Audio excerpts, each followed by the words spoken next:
Well, we returned to the Moonridge Animal Park we call the Moonridge Zoo.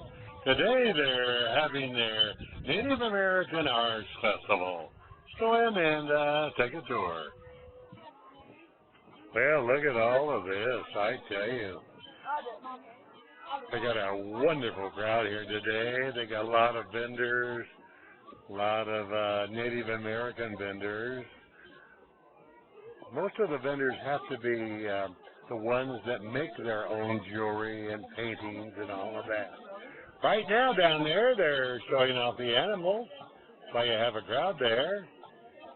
And looks like we got a beautiful fox. And neat. There's a fox pin here. Look at that red fox there. They're beautiful animals. Well, let's take a tour.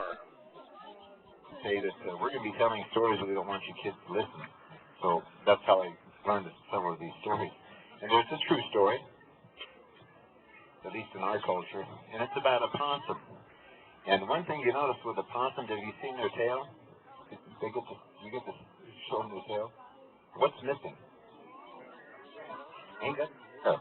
And if you look at the fox has beautiful tail. But once a long time ago, possum used to have the most beautiful flowing bushy tail of all the animals in the forest.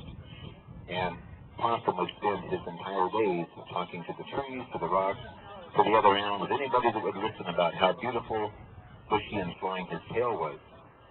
So much so that the trees would bend their branches almost to try to do this. Well, one day, all the animals got together, and they decided that they were going to have a powwow, because they hadn't had a powwow for a couple of years, and they wanted to make new friends and reacquaint old acquaintances. So they decided that they would have Rabbit go out and tell all the other animals that this powwow was going to be the next night. And you've heard that with some cultures, that Coyote is the trickster. With the Cherokee culture, it's Rabbit. So Rabbit had a little thing against possum because he had such a beautiful flowing bushy tail. How big's the tail on a rabbit? About that big. So a little jealousy thing going on there. So Rabbit said, well, yeah, of course I'll go out and invite everybody. So he did. He went out and he talked to all the animals about how we're going to have this powwow the next night. But when he got to Possum's house, Possum was laying out in this rock, nice sunny day, and he was talking about his beautiful flowing bushy tail to the ants, to the spiders, to anything that was listening. So Rabbit came up and said, Brother Possum, the elders have got together, and we've decided that we're going to have a get-together tomorrow night, and one contest that we're going to have is to see who has the most beautiful flowing bushy tail, and we'd like you to come. And Possum said, well, I don't know why. I always win. Every time we do this, I win, because I do have the most beautiful flowing bushy tail of all the animals. And Rabbit said, well, brother, we'd like to have you come. The elders sent me out here to invite you. And Possum said, well, okay, I'll come, but on one condition. And that condition is I sit in front and I do the last dance. Because I want everybody to see my beautiful flowing bushy tail. And Rabbit looked at Possum and goes, I'll make sure of that. So he started to leave, and then he turned around and he said to Brother Possum, he says, you know what? You do have such a beautiful flowing bushy tail, and we all know that Cricket is the best tail groomer of all the creatures in the forest. So I'm going to have Cricket come by in the morning, and we'll do a little touch-up on your tail, just so that it's perfect for the dance. And Possum goes, I don't know what good it would do, but I suppose maybe it wouldn't hurt.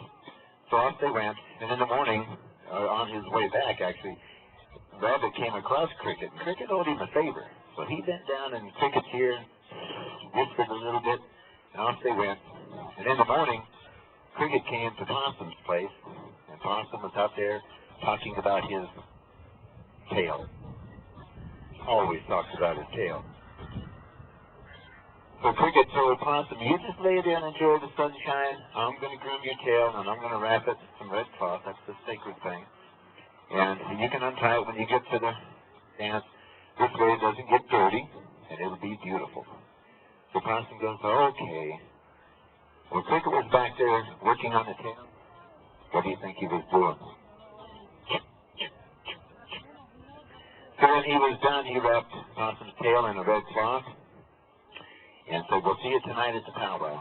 And as night came, the animals started coming in, and the dancing started, the drums were pounding, the gourd rattles were shaking, and deer got out and danced and did a beautiful dance. Fox, has a beautiful tail. They danced, and the crowd was really getting into this.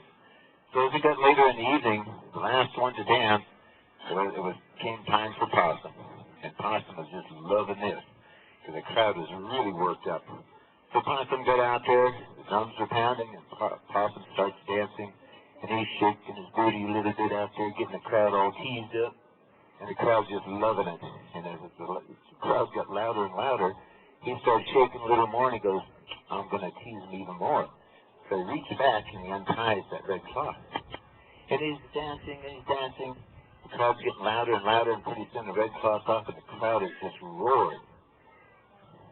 Possum was just eating this up. But he stopped for a second, and he realized they weren't cheering him. They were laughing at him.